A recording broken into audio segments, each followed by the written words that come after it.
Myles, good morning. How are you as we record this on Tuesday morning?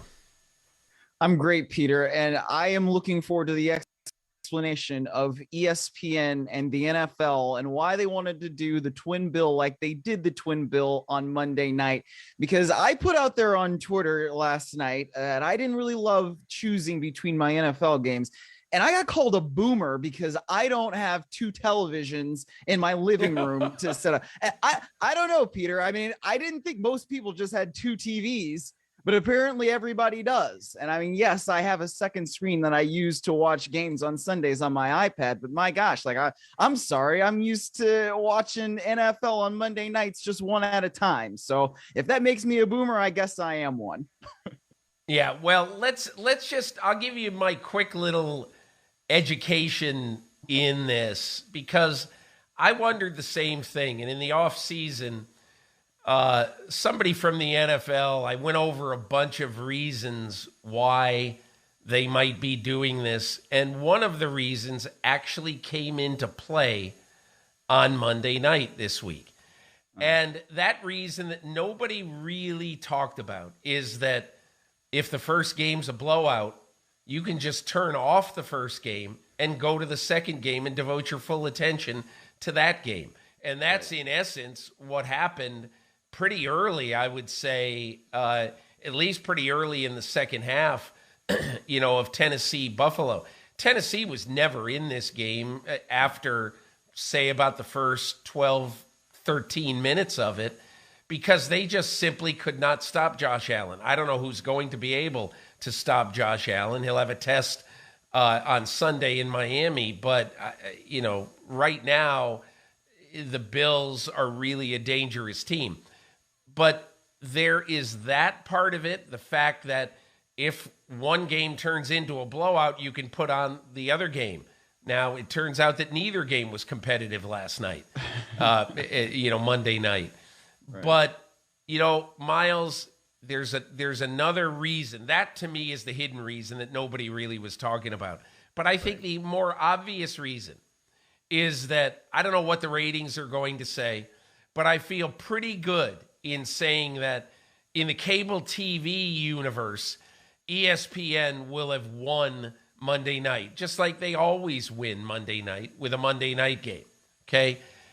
But also, ABC will have won in the battle of, the Nielsen ratings for non-cable. ABC will demolish the competition. Yeah. And so what happened on Monday night is that Disney, instead of having 3 hours and 15 minutes where they got the biggest show on TV, they had about 4 hours and a half of having the two biggest shows on TV. So on Monday night ratings, Disney owned the show. They owned it with the over-the-air portion of it on ABC, and they owned it on cable TV, even if and I'm sure they owned it on whatever streaming and in Hulu. They owned it everywhere. And so, and the NFL owned it because instead of being a dominant broadcast for 3 hours and 10, 3 hours and 15 minutes, they get 4.5 hours of dominance. So That's really why the NFL did it. So in other words, I better just get used to it and I need to get a second television for my living room because this is the future. Well, either that or be comfortable with pressing last or whatever you have on your remote, where you get to the last channel. But I would say this, Myles, that the NFL will have 3 of these in 2023. They'll have 3 Monday nights where ESPN and ABC share the Monday night window. So I think it's going to be something everybody's going to have to get used to.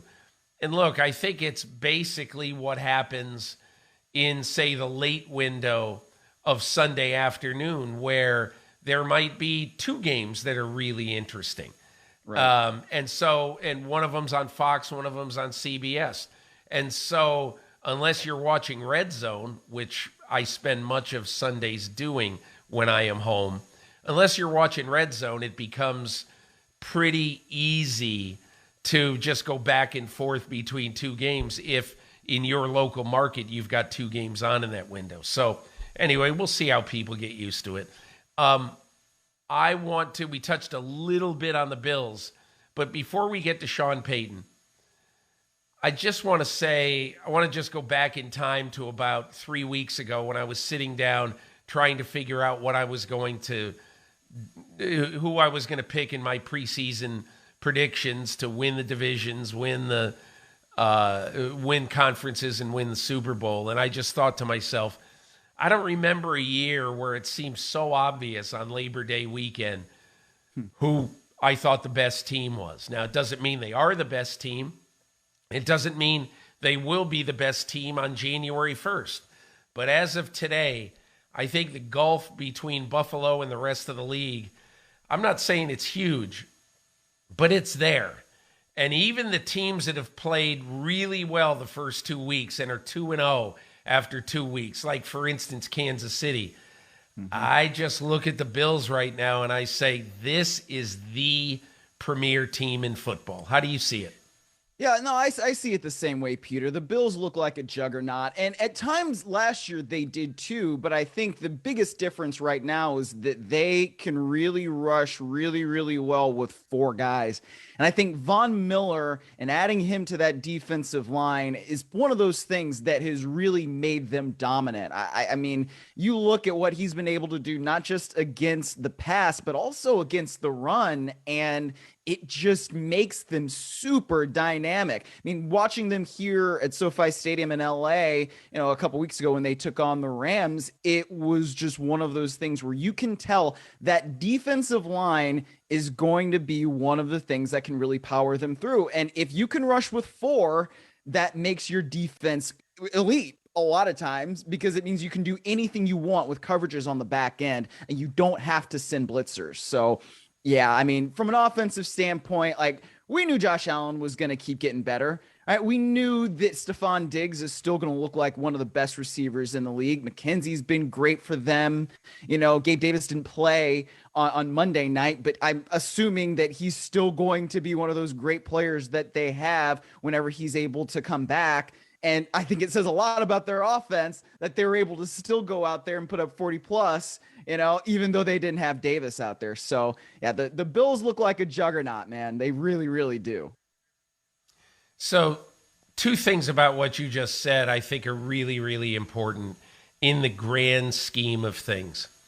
I had an item in my column this week in Football Morning in America about Patrick Mahomes and how, in my opinion, how amazing he's been in the first 2 weeks of the season without Tyreek Hill. Yeah. And here's one of the things from Next Gen Stats that I find amazing, okay? In his career now, Patrick Mahomes has thrown 36 interceptions, okay? Of those 36 interceptions, exactly three have come against a blitz. Okay, so sending more than four rushers. 33 have come when the opposition rushes four or fewer players. Okay, and you mentioned this about the Bills and their ability to get pressure with four. That also means they have the ability to cover better with seven on the back end. And if you look at how the Bills have played early on defense, here's what you see. Yeah, they've had 9 sacks, which is good. It's not extraterrestrial, but it's good. But the other part that's interesting is that they're only allowing a 63% completion rate, which in the NFL today is very good. Yep. And, basically, at this point, they've given up 1 touchdown pass in 2 weeks. And so all of those things, and I look at the other things that people questioned coming into this year about the Buffalo Bills. The run game, let's say. worried a little bit about both the depth and the explosion of the run game. They're averaging 4.5 a carry through the first 2 weeks of the year. Now, it's only 111 yards per game, rushing yards per game, but still, when they run, when they try to run, they're very effective. The two other points about this team that I think are really significant right now is that they're a very good run defense team through 2 weeks. They bottled up Derrick Henry on Monday night, even though they weren't going to be giving it to Henry 35 times because they got behind by so much early. But when he did try to run early, they played it very, very well. They were only allowing 2.9 yards per carry. And I think the one other thing that interests me about this team is that you mentioned it. Last night, they're missing Gabe Davis, who had a sprained ankle, a result of a practice injury suffered on Saturday, their last full day of practice for the week. That obviously is really unfortunate, and we'll see how much time he misses. Obviously, they got a game in Miami on Sunday, and they could really use Gabe Davis. But without him, you see what this offense can do. Stephon Diggs, is totally ridiculous. His average through the first 2 weeks is 10 catches a week, 135 yards per week, and 2 touchdowns per week. He keeps that up, and rumor has it that if he does keep that up, he might have a pretty good year. But anyway, I think pulling out Isaiah McKenzie and Dawson Knox, and going through the depth, you look at Jake Kumaro on Monday night making a big play. So to me, I think all woes can be healed because Josh Allen is very comfortable spreading that ball around. Yeah, he really is. And it's just one of those things where you've looked at the way he's progressed, right, over the last few years, especially.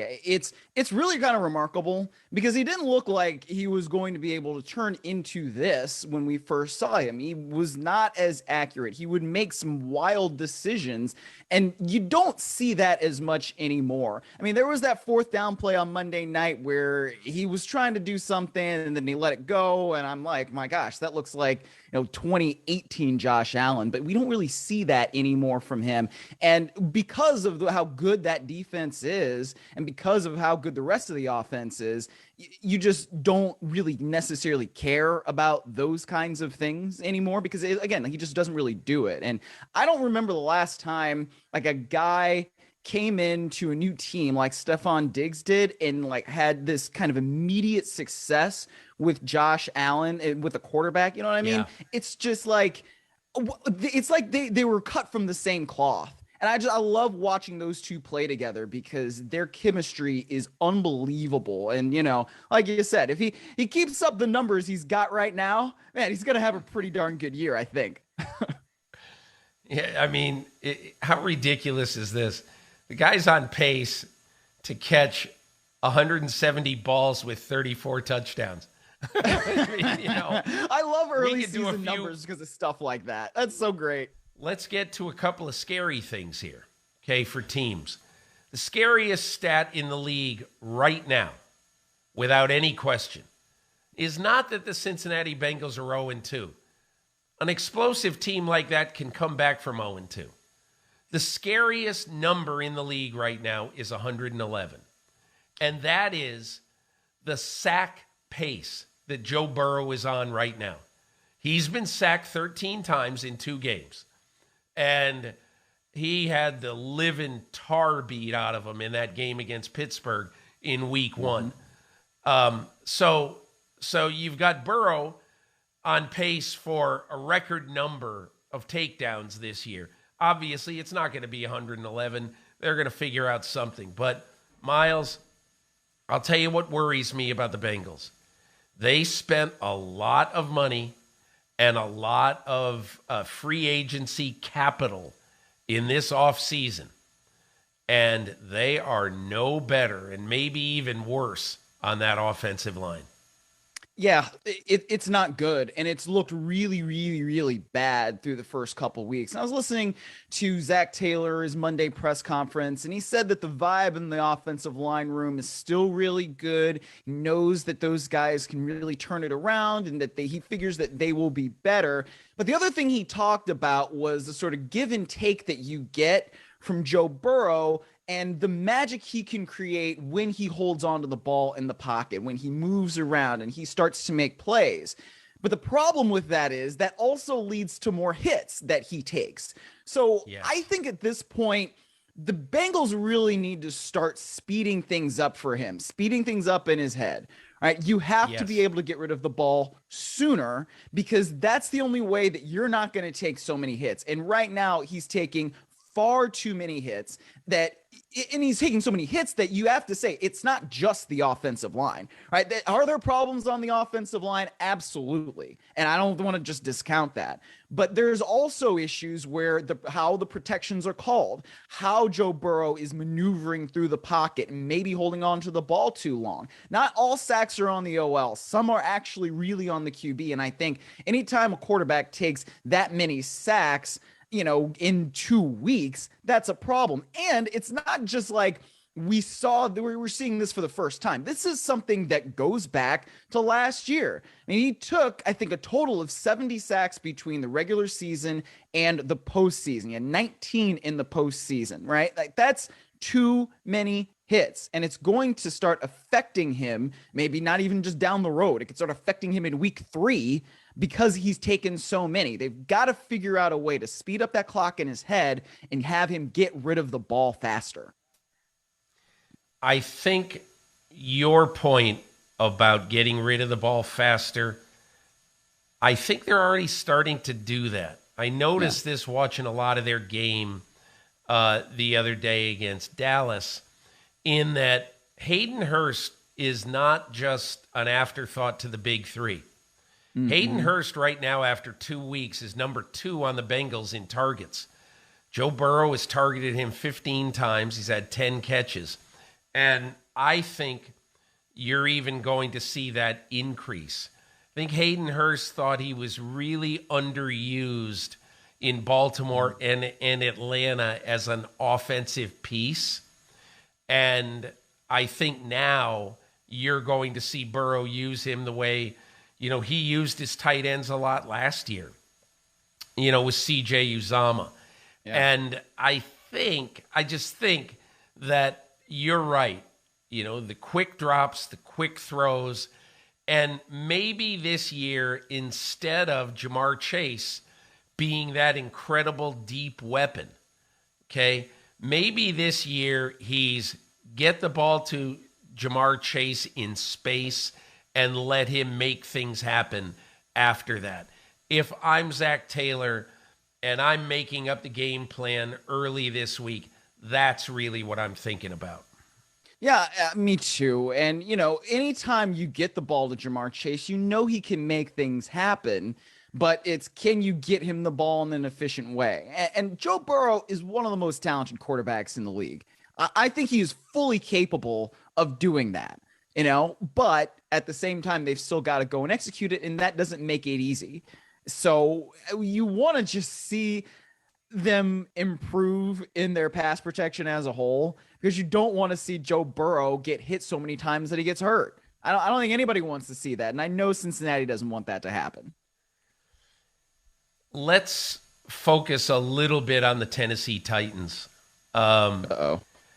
I think the most worrisome thing about Tennessee is they were a little bit of a Jenga game on Monday night in Buffalo.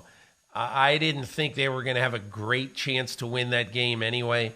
But when they lost their left tackle early on in that game, that really became a house of cards on the line. And the fact is that they were not able to get anything going in the running game, and the protection for Ryan Tannehill, who's not a sure thing anyway, but the protection for Ryan Tannehill was awful. How did you see how their offense developed in that game? Well, it didn't, and it's interesting because now the funny part about it was on the other channel, 45 minutes after that game started between Buffalo and Tennessee, you have the Eagles and the Vikings. And that go-to guy that Jalen Hurts has, A.J. Brown. Oh, yeah, it sure seems like the Titans could use that guy. Where did he come from, right? Oh, yeah, that's the guy that Tennessee traded on draft night. And that is what it seems like they're really, really missing. As much as I love Robert Woods, and I got to see him and cover him for a long time out here in LA with the Rams, that's not necessarily the go-to guy for that offense, at least yet, right? They drafted Treylon Burks. He's not quite that go-to guy. And it's the difference between having that experience and somebody in A.J. Brown who has the chemistry with Ryan Tannehill, a couple guys who just don't have that yet. And so what happens when, like you said, Taylor Lewan goes out and your running game does not really get going? You need to have somebody that Ryan Tannehill can turn to and say, I know that the defense probably knows you're going to get the ball, but we got to get you the ball anyway. And right now, the Titans just don't have that. And that is why they're probably going to keep struggling offensively until somebody develops that bond with Ryan Tannehill. Let's focus on the opposite spectrum of the one-loss record, and let's go to the New York Giants. I think... I'm not sure how good the Giants are, but I do think they're going to be in every game because of that defense. I think they've played exceedingly well on defense, but I want to focus on two things on offense. A lot of times coaches will say, hey, listen, we're going to stick with the running game. We're going to stick with the running game, but they don't really do it. And you saw on Sunday that the Giants really were struggling running the ball with Saquon Barkley in that game on Sunday. But then they stuck with it. And in the second half of that game, they really played well. And they ran the ball well.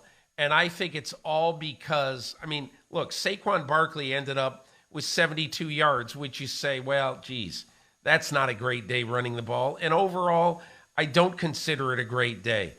But when you have 3 yards at halftime, 3 rushing yards at halftime, it's a tribute to both the play caller, Mike Kafka, to the offensive philosophy forged by Brian Daboll and Kafka, that they're going to stick with something. And the hidden message in this is that, look, we have to have the running game because we are just simply not ready to put the ball in the hands of Daniel Jones yet. We may never be, but we certainly aren't ready right now. Yeah, and it's interesting too, because like you said, when you have that a number of yards at halftime, it's like, okay, are we really going to stick with this? How are we going to be able to come out there and really affect a plan that's going to be able to defeat the Carolina Panthers? And like you said, to their credit, they stuck with the run game. And so sometimes, you look and you say, he's in, the early 70s in rushing yards. Is that really that good? But if you look at it in the context of what the New York Giants had to do to win the football game, it's actually pretty good. Those are tough yards. And when you understand that, it's like, all right, well, this is why they're winning, because they have a plan right now with Daboll, with Kafka on offense, that they understand how they need to win football games. And if that's going to be through the run game, it's like, so be it. We are going to continue to stick with our plan. And I think even though, the Giants aren't blowing people out, it's not like they're scoring a ton of points. But I give Mike Kafka a lot of credit as the play caller for the New York Giants. I think he's done a really darn good job in the first couple of weeks of constructing game plans and getting the plays out there that will have them win. The other thing is the Giants kind of remind me a little bit right now, a little bit of the Parcells Giants, because he always said, we don't have a lot of running plays, but we are going to run the same offense and the same plays until you show that you can consistently stop us. Yeah. And, the Giants had 36 minutes of possession time in that game against Carolina on Sunday. It's not a pretty way to win, and it's not a pretty way to play. And I think it's going to be frustrating at times for this team. But I do also think that that's the way this team has to play right now. There's one other thing that is going to be an ongoing story and a really good story, I think, down the stretch of this season. When the Giants signed Kenny Golladay a year ago, they signed him to be that sort of breakthrough weapon. And at the time, I remember John Mara told me after it all went askew last offseason, he said, look, Joe Judge and Dave Gettleman both told me, we need this guy. We got to have this guy. So whatever they paid him, I think they paid him like 21 million a year over a 4-year deal with a lot of guaranteed money. And what the Giants then found out is that Golladay really can't separate from corners very well. And that is what has plagued him. He played 2 snaps on Sunday, 2 snaps. And in the first game, he played 40-some, and he had 2 catches for 22 yards. I think he's going to be, what's that, what's the NBA coaches do? You see on the stat sheet, DNP coaches decision, or whatever that thing is called. I think we might get to that point with Kenny Golladay. He costs too much for them to fire him right now. But they'll be darned if he's going to be an anchor weighing on their offense. And I'll just say one other thing. Joe Shane, the GM, and Brian Daboll, the coach, they're going to do what is best for this team and what is best for the long haul. Did they want to cut James Bradbury? Absolutely not. That pained them to get rid of their best corner. They'd be a lot better if James Bradbury were on the team. However, they had no choice because some of the incredibly bad and long-term damaging contracts that Dave Gettleman handed out, none worse than Kenny Golladay. Yeah, and that's one of these interesting things that you see with with teams that get new regimes, right? How do they see the talent or lack thereof that's on the roster? The Raiders are a great example with Alex Leatherwood. Right? The previous regime of John Gruden and Mike Mayock picked him in the first round last year, and what happens? He gets cut. And that's just not something you always expect to see with a first round pick. So I think it's sort of a similar situation with Kenny Golladay, but it's just not financially prudent at this point for them to just let him go. So let's segue to a team that I think has probably surprised both of us a little bit, the Miami Dolphins. I wrote about them at the top of my column this week. And one of the reasons why I think Mike McDaniel, the new coach of this team, has got such a good handle on his team is because of the relationship he's built with Tua Tagovailoa and the relationship he's built with a receiving core that he absolutely loves. Obviously, Tyreek Hill, Jalen Waddle, both over 150 yards in that 42-38 win in Baltimore on Sunday. And I guess I would just ask you, Myles, if I'm not saying I'm shocked at Tua Tagovailoa and a 6-touchdown game and playing so well in the first 2 weeks. I'm a little bit surprised. How do you look at his game so far, and can he keep it up? Well, you might not be shocked, but I'll say it. I'm a little shocked. Because I don't expect to see Tua Tagovailoa do all those kinds of things. I mean, he was really firing the ball down the field. The other people I think that were a little bit shocked by it were the Baltimore Ravens defensive backs. I mean, Harbaugh was talking about it either after the game Sunday or Monday. I can't quite remember. But he said, we never expected that many balls would be going over our heads as defensive backs because it's just not something that you should do in that situation in the fourth quarter, especially when you're trying to keep a lead. So, I mean, look, Tagovailoa has shown that he's got the arm talent to get it down the field to Tyreek Hill, to Jalen Waddle. So defenses have to be aware of that. And it is tough, I'm sure, on defensive backs when you've got not just one guy that can blow by you, but two guys that can blow by you, and you can't forget about either one of them. And that should still open up things, in the middle of the field a little bit more for a guy like Mike Gesicki. So I love what McDaniel is doing. I love that he had the bleep it play, which obviously I think this is a family program too, just like it's a family website. So I won't say the word that I'm sure he used, but I think the attitude that they've got going down there in Miami is really, really good. And this is a really intriguing matchup that they've got coming up with the Bills. Two quick stat points, and then I'll tell you about the effort play. One stat point that absolutely unequivocally, without any doubt, will not bear fruit this year is that Jalen Waddle and Tyreek Hill are both on pace for 2,000-yard receiving seasons.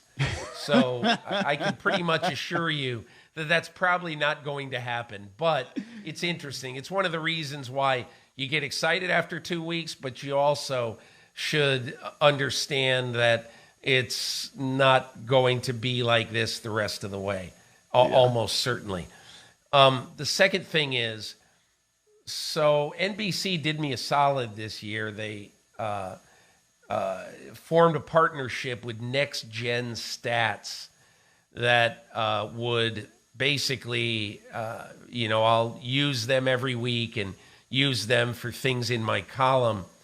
But the most interesting thing of this weekend, and all the interesting stuff that they sent my way, is that the Baltimore Ravens, their defensive backs in this game ran a total of 6,131 yards. Okay, well, what does that mean? Here's what it means. No group of defensive backs in the last 2 seasons has run that many yards in the span of one game. So what that tells you is that, yes, they are, Miami is throwing the ball deep, and Miami is basically saying, catch us if you can. Mm-hmm. And on Sunday, the Baltimore Ravens couldn't catch them. So here's the effort play that Myles delicately referred to just then. After the game, I was talking to Mike McDaniel, and one of the things he said is, you get a kick out of this. The play that broke open the game in the second half, we called the effort play. When I called the play, basically, when the play was called into Tua Tagovailoa's helmet, it was, hey, let's run the effort play. And there was also, tributaries about, formation and, cadence and all that. But they called it the effort play. And the effort play basically was, as McDaniels described to me, if things aren't going well, if we're up against it a little bit and we need a play to really make something happen, we're going to call the effort play. And on Saturday night, in their last team meeting, there was one of the last things that Tagovailoa said to McDaniel is basically, hey, I love the effort play. Let's run it tomorrow. And so they did. They got a long touchdown pass that really got Miami back in this game and helped them win the game. And the PS to that little story, it's a cute story. Oh, it's a funny name of a play and all that. But what it is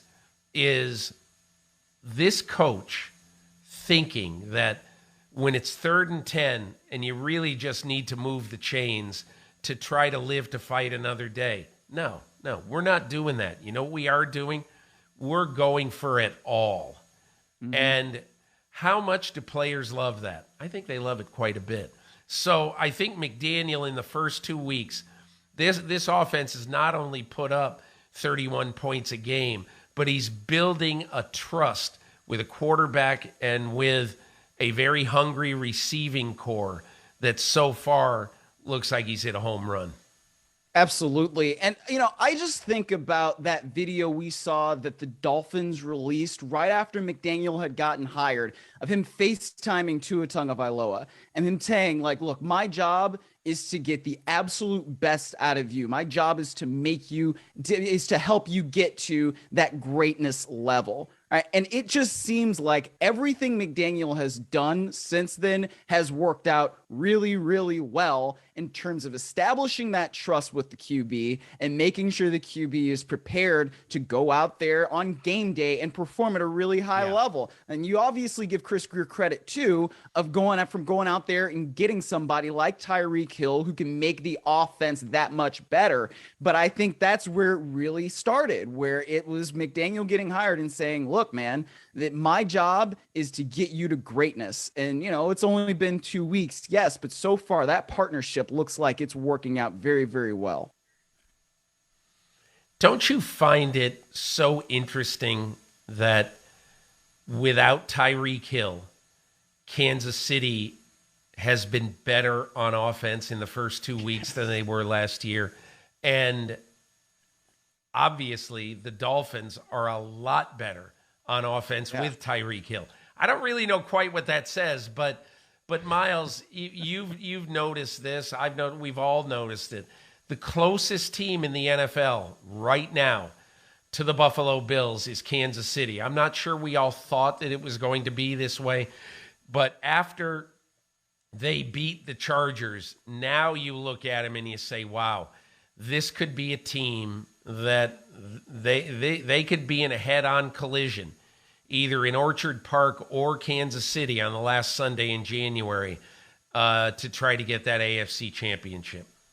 No doubt. And it doesn't see, I'm much less shocked or surprised by what Kansas City is doing than I am what Tua Tagovailoa's performance, like we were kind of just talking about.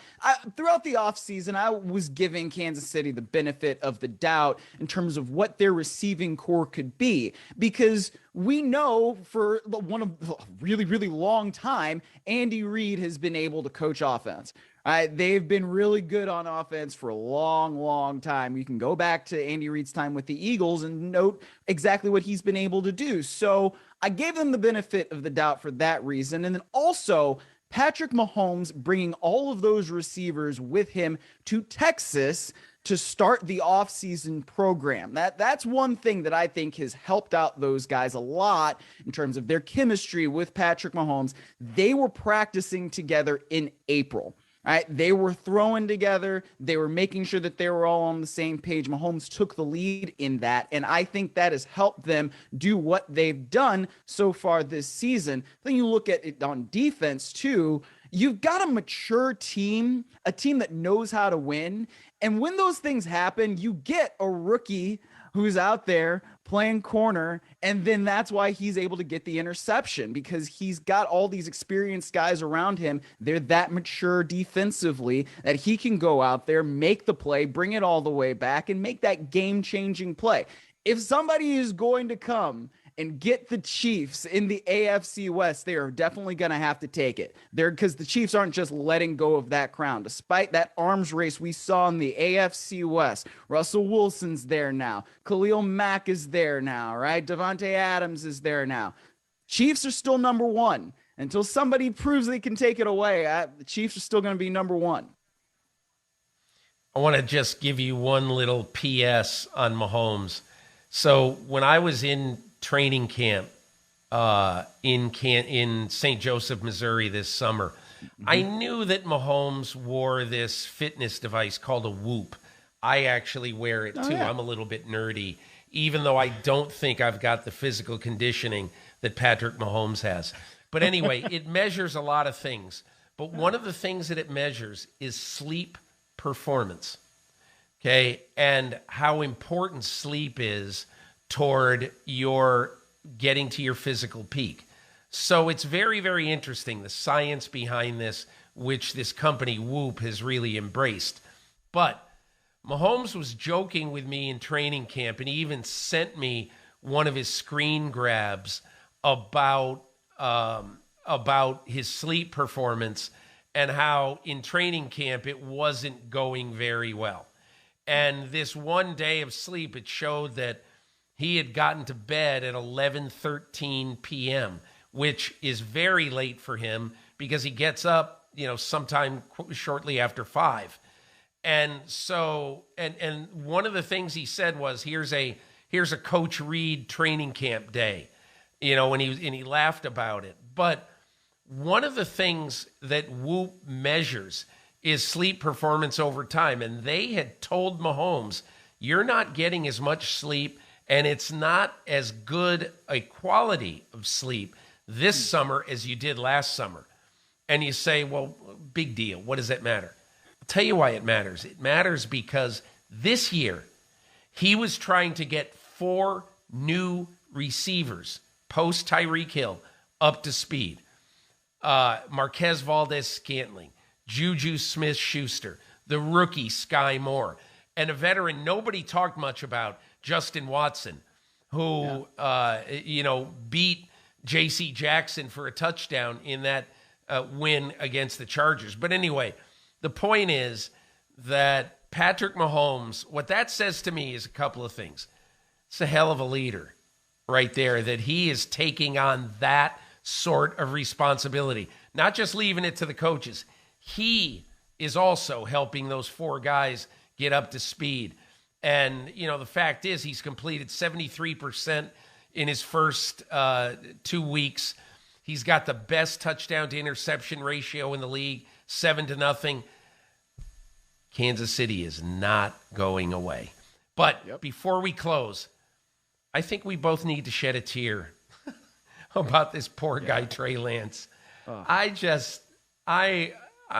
Look, I wasn't sure whether he was going to make it or whether he's going to be great or not, because he just simply hasn't played much football. But now he's going to enter 2023 after his grotesque broken ankle against San Francisco. And he's going to enter 2023 with having only 4 starts in his first 2 seasons since he left a mid-major program at North Dakota State. And all of the same questions that we have about Trey Lance on September 1, 2022, we're going to have the exact same questions on September 1, 2023. And Peter, you bring up the fact that he hasn't played much football. You could even go back further because of what happened during the pandemic at North Dakota State. And they just didn't really have a season. He played that 1 game. But other than that, he just has not played very much football. And that's why it's interesting right now. I think that the 49ers could be better with Jimmy Garoppolo because of the experience that Jimmy Garoppolo has. But that's in week 3. When it comes to week 15, week 16, week 17, week 18, at the end of the season, where Trey Lance would have had all of that playing experience, and we don't necessarily know how high his ceiling is, he could have been a lot better by then. So, like you said, we have so many questions about Trey Lance. I feel sick for him. Anytime a quarterback or any player really gets hurt like that, and you know how much work they put into it, it really just stinks. You don't want to see anything like that happen. But really, and kind of weirdly now, I feel like the 49ers are kind of the favorite, at least for me, in the NFC West, because they have the experience of Jimmy Garoppolo at quarterback, right? And they have a really, really, really good defense. And that pass rush led by Nick Bosa, it can give people fits. So it's kind of weird, but the 49ers could be one of those teams that can make a lot of noise in the NFC. I think probably deep down, the 49ers, of course, I talked to Kyle Shanahan Sunday night on his drive home from the stadium, and he said, I'm just sick for Trey Lance. And I would be too. It's terrible. It's awful. It's a terrible injury. On the other hand, I think deep down, the 49ers just might be thinking, we got 2 primetime games the next 2 weeks. At Denver on Sunday night, then the Rams at home on Monday night. Mm-hmm. And who do we feel better about having a chance to win one or both of those games with as our quarterback? In my opinion, again, I questioned it at the time, but I think they've got a better shot with Garoppolo. And let's just say after the first 4 games, they're 2-2. Let's say they split with Denver and the Rams. Let's just say.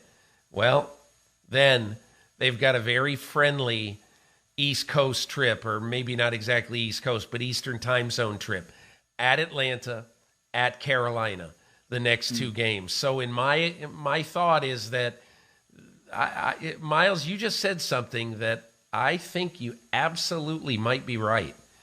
I think now the 49ers might be the favorite in a division now that the Rams do seem flawed. And I mean, in their home, in a home game on Sunday, they had to resort to their punter running around in the end zone, or it wasn't their punter, whoever it was, running around in the end zone and taking a safety, trying to kill the clock at the end of the game against the Atlanta Falcons. So, hey, the two teams in the Super Bowl last year, bringing it full circle here, Cincinnati and the Rams, they are not going to have an easy path this year.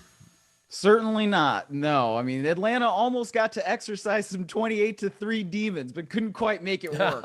It was pretty close. Yeah. Myles, listen, great having you with me this week for the Peter King podcast. So happy you're with me this season, and so happy everybody out there could join us. Hope you enjoyed the pod this week. We'll be back next week with another episode of the Peter King podcast.